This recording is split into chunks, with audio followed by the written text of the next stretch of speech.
эфире новости, в студии Дарья Карленкова. Здравствуйте. В начале коротко о темах к этому часу.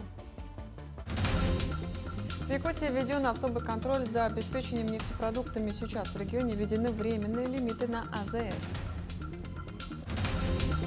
В Намском Улусе в текущем году восстановят более 300 гектаров леса, пострадавшего от масштабных пожаров 2021 года. В Кабельском районе завершился 19-й республиканский Сэ-Хулон-Хо. В этом году главный национальный праздник собрал 15 тысяч участников. В Якутии уровень смертности от болезней системы кровообращения снизился на 8,3%. Среди работоспособного населения этот показатель уменьшился на 9,3%. Этому поспособствовало открытие республиканского кардиососудистого центра на базе республиканской больницы номер 1. Во Всемирный день кардиолога флагман кардиологии посетил глава Якутии Асен Николаев, а также гости из Национального центра кардиологии имени Евгения Чуазова. С момента открытия республиканского кардиососудистого центра его посетили более 80 тысяч пациентов. За год в его стенах проводят свыше 2000 операций как на сердце, так и на сосудах. Сегодня мы презентовали наши телетехнологии. Это через наш дистанционный консультативный центр. Сейчас специализированная помощь практически доходит до каждого уголка нашей республики. И это очень важно, потому что именно телетехнологии сокращают наше расстояние вот как раз в оказании специализированной медицинской помощи. Мы сегодня представили теле-ЭКГ, мы сегодня представили телетромболизис, также мы представили, как мы проводим телемедицинские консультации в режиме онлайн и для пациентов, которые идут на отбор на спецлечение. Глава Якутии провел рабочую встречу с генеральным консулом Таджикистана в Новосибирске. Руководитель региона поблагодарил гостю за визит на национальный праздник Сэ-Хулон-Хо и обсудил с ней расширение связей в сфере туризма, торговли и IT-технологий. Особое внимание стороны уделили поддержке и социальной адаптации трудовых мигрантов, отметив эффективность регионального профильного центра и мобильного приложения Содружества. Также на встрече подчеркнули рост числа таджикских студентов в якутских вузах и успешное выступление сборной Таджикистана на прошедших играх «Дети Азии». В завершении диалога стороны подтвердили готовность развивать совместные проекты. Мы бы хотели, что на наших международных и межрегиональных форумах благодаря руководству Республики Саха принимали активное участие представители вашей республики, то есть на наших мероприятиях. И в свою очередь хотела бы отметить, что готова содействовать во взаимодействии во всех сферах для поддержки этих двухсторонних встреч и мероприятий, конечно.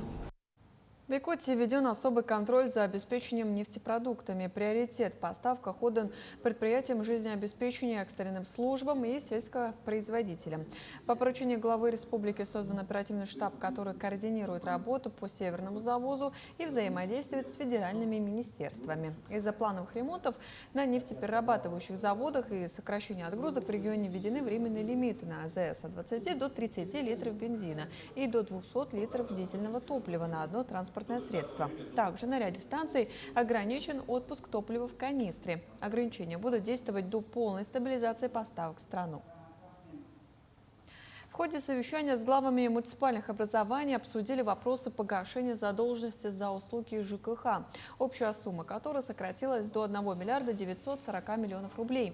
За прошедшую неделю долг уменьшился более чем на 260 миллионов рублей. Самые высокие показатели задолженности сохраняются в Мегино-Кангаласском, Нюрбинском, Верхоянском, Верхневилюйском и Вилюйском районах. В то же время Горный, Усялданский и Мовские улусы были отмечены за эффективную работу по сокращению недоимок. Участники совещания подчеркнули необходимость сохранения темпов выплат для стабилизации жилищно-коммунального сектора. Темпы сокращения имеются, тем не менее, необходимо принять еще дополнительные меры со стороны муниципальных властей для того, чтобы сократить или вообще обнулить ту задолженность, которая имеется. Какие меры принимаются? Направляется опережающая дотация муниципальным образованием для того, чтобы первостепенно, конечно же, муниципальные образования решали вопросы, связанные со своевременностью выплаты заработной платы, налогового отчисления, ну и вопрос оплаты за потребленные коммунальные ресурсы. В Усманском районе усилена группировка авиалесохраны для ликвидации лесного пожара площадью 4 гектара. На помощь 11 сотрудникам парашютно-десантной пожарной службы, уже работающим на месте, вылетела группа из 15 десантников пожарных Амгинского авиаотделения. Несмотря на сезонный рост числа возгораний, ситуация в республике остается контролируемой. В текущем году на мониторинг и тушение лесных пожаров в Якутии выделено 5,5 миллиарда рублей, из которых более 4 миллиардов – средства федерального бюджета. На Амском Улусе в текущем году восстановят более 300 гектаров леса, пострадавшего от масштабных пожаров 2021 года. Специалисты планируют высадить свыше 600 тысяч сеянцев сосны обыкновенной. Посадочный материал, закупленный в Красноярском и Хабаровском краях, проходит подготовку в круглогодичном питомнике села Апанны, что гарантирует высокую приживаемость. К работам в Едяйском, Дудском, Битюнском и Тастакском наслегах привлечены 30 студентов и старшеклассников. Весенний этап лесовосстановления охватит 150 гектаров, а осенний еще 160 гектаров, включая работы по замене погибших саженцев на ранее засаженных участках. По результатам обследования на Тастакском наследии прошлогодние, которые были посадки, тоже будем производить пересадку, потому что частично, к сожалению, сеянцы в прошлом году были погибшие, соответственно, будем производить еще и тут пересадку. В итоге по требованию лесовосстановления должно быть приживаемость составляться, для того, чтобы считаться работа выполнена, должно быть не менее 86% приживаемости. В Усть-Алданском Улусе в рамках поддержки малых мощностей от Минсельхоза Якутии в этом году строят 11 сельхозобъектов. И один из самых ярких примеров – новое овощехранилище в Сотинском наследии. Здание уже готово, стены стоят, крыша накрыта, но чтобы запустить объект в работу, нужны коммуникации, электричество, вентиляция, отопление и средств пока не хватает. Овощехранилище будет введен в этом году, в октябре месяце. Овощехранилище у нас на 100 тонн. Так, у нас в Усть-Алданском районе 2 овощехранилища. Это в Агоротахском наследии, в Сотинском.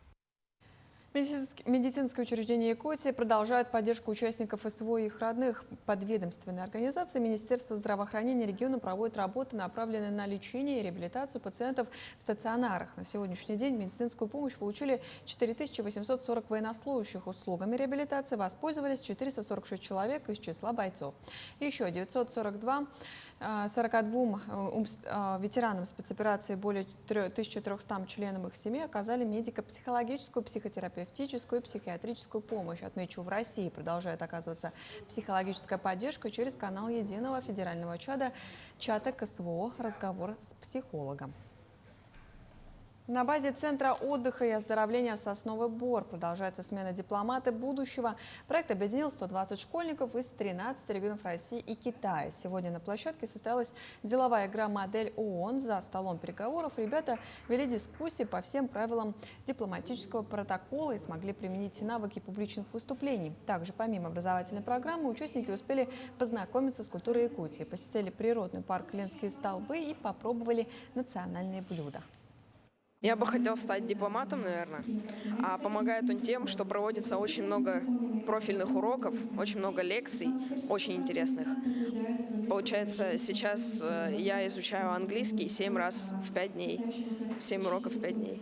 Я научился работать в команде, я узнал много нового о переговорах, много нового о дипломатах, много нового о послах и, в общем, как работать чрезвычайным полномочным послом, как продвигаться по карьерной лестнице в МИДе.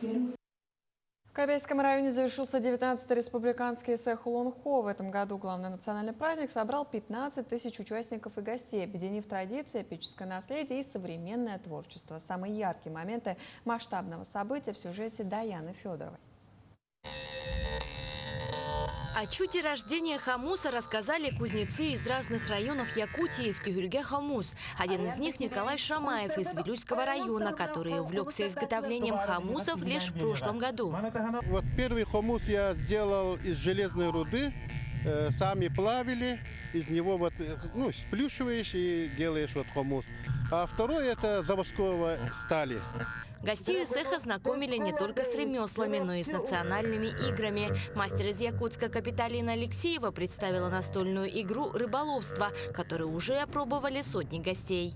Из Екатеринбурга и из Кореи играли, очень интересовались.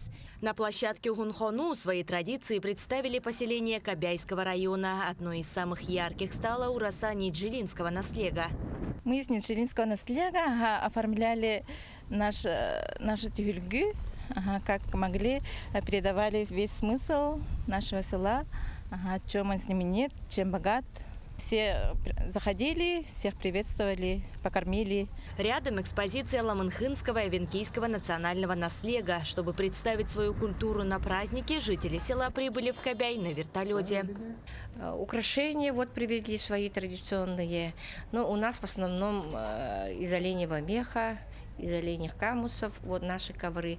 За 3 дня ГЭХа состоялось более 40 культурных и спортивных мероприятий. Песни Олонхо, Хомус и Асухай объединили 1000 участников праздника. Среди гостей поэтесса Ирен Дрозд и музыкант Марьяна Макарова-Барахсана. Их творческий дуэт существует уже 10 лет. У нас написано 15 песен, наверное.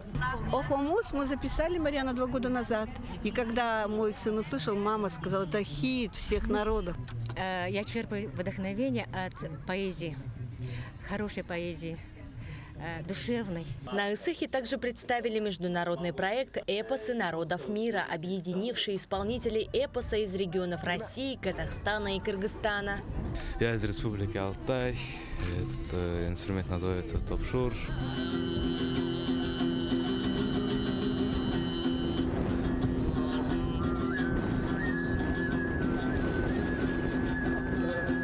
Разрешите, я вам сыграю в башкирском народном музыкальном инструменте курай.